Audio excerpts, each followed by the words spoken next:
தொடக்க நூல் அதிகாரம் 4. ஆதாம் தன் மனைவி ஏவாளுடன் கூடி வாழ்ந்தான்.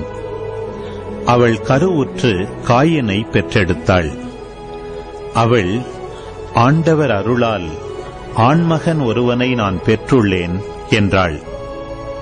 பின்பு அவள் அவன் சகோதரன் ஆபேலை பெற்றெடுத்தாள். ஆபேல் ஆடு மேய்ப்பவன் ஆனான். காயின் நிலத்தை பண்படுத்துபவன் ஆனான். சில நாள்கள் சென்றன. காயின் நிலத்தின் பலனிலிருந்து ஆண்டவருக்கு காணிக்கை கொண்டு வந்தான். ஆபேலும் தன் மந்தையிலிருந்து கொழுத்த தலையீறுகளை கொண்டு வந்தான். ஆண்டவர் ஆபேலையும் அவன் காணிக்கையையும் கனிவுடன் கண்ணோக்கினார். ஆனால் காயினையும் அவன் காணிக்கையையும் அவர் கனிவுடன் கண்ணோக்கவில்லை. ஆகவே காயின் கடுஞ்சினமுற்றான். அவன் முகம் வாடியது. ஆகவே ஆண்டவர் காயினிடம், நீ ஏன் சினமுற்றிருக்கிறாய்? உன் முகம் வாடியிருப்பது ஏன்? நீ நல்லது செய்தால் உயர்வடைவாய் அல்லவா? நீ நல்லது செய்யாவிட்டால் பாவம் உன்மேல் வேட்கை கொண்டு உன் வாயிலில் படுத்திருக்கும். நீ அதை அடக்கி ஆள வேண்டும் என்றார். காயின் தன் சகோதரன் ஆபேலிடம், நாம் வயல்வெளிக்கு போவோம் என்றான். அவர்கள் வெளியில் இருந்தபொழுது காயின் தன் சகோதரன் ஆபேலின் மேல் பாய்ந்து அவனை கொன்றான். ஆண்டவர் காயினிடம், உன் சகோதரன் ஆபேல் எங்கே என்று கேட்டார். அதற்கு அவன், எனக்கு தெரியாது, நான் என்ன என் சகோதரனுக்கு காவலாளியோ என்றான். அதற்கு ஆண்டவர், நீ என்ன செய்துவிட்டாய்?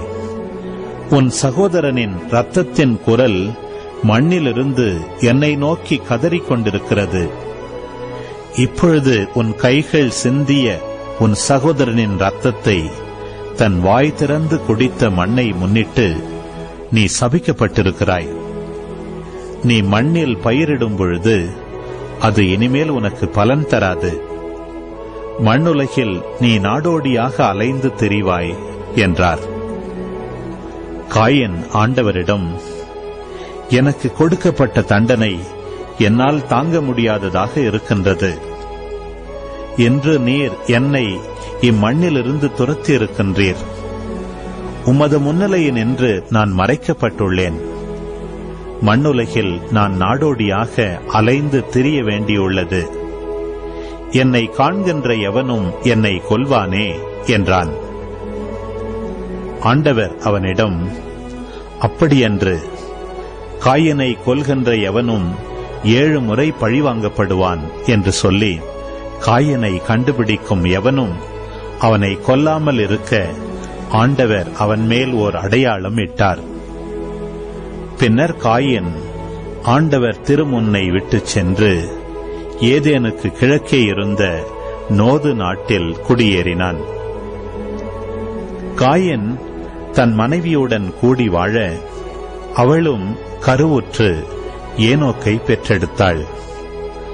அப்பொழுது காயின் ஒரு நகரத்தை நிறுவி அதற்கு தன் மகன் ஏனோக்கின் பெயரை வைத்தான்.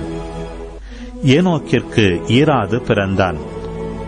ஈராதுக்கு மெகுயாவேல் பிறந்தான். மெகுயாவேலுக்கு மெத்துசாவேல் பிறந்தான். மெத்துசாவேலுக்கு லாமேக்கு பிறந்தான். லாமேக்கு 2 பெண்களை மணந்து கொண்டான். ஒருத்தியின் பெயர் ஆதா, மற்றொருத்தியின் பெயர் சில்லா. ஆதா யாபாலை பெற்றெடுத்தாள். இவன்தான் ஆடு மாடு மேய்த்து கூடாரத்தில் வாழும் மக்களின் தந்தை. அவன் சகோதரன் பெயர் யூபால். இவன்தான் யாழ் மீட்டுவோர், குழல் ஊதுவோர் ஆகியோர் அனைவரின் தந்தை. சில்லா தூபால் காயினை பெற்றெடுத்தாள். இவன் வெண்கலத்தாலும் இரும்பாலும் எல்லாவிதமான கருவிகள் செய்யும் கொல்லனானான். தூபால் காயினுக்கு நாகமா என்ற சகோதரி இருந்தாள். லாமேக்கு தன் மனைவியரிடம், ஆதா, சில்லா, நான் சொல்வதை கவனியுங்கள். லாமேக்கின் மனைவியரே, என் சொல்லுக்கு செவி கொடுங்கள். என்னை காயப்படுத்தியதற்காக ஒருவனை நான் கொன்றுவிட்டேன். என்னை அடித்ததற்காக அந்த இளைஞனை நான் கொன்றேன். காயினுக்காக 7 முறை பழிவாங்கப்பட்டால் லாமேக்கிற்காக 77 முறை பழிவாங்கப்படும் என்றான். ஆதாம் மீண்டும் தன் மனைவியுடன் கூடி வாழ அவளும் மகன் ஒருவனை பெற்று அவனுக்கு சேத்து என்று பெயரிட்டாள். காயின் ஆபேலை கொன்றதால் அவனுடைய இடத்தில் இன்னொருவனை கடவுள் வைத்தருளினார் என்றாள்.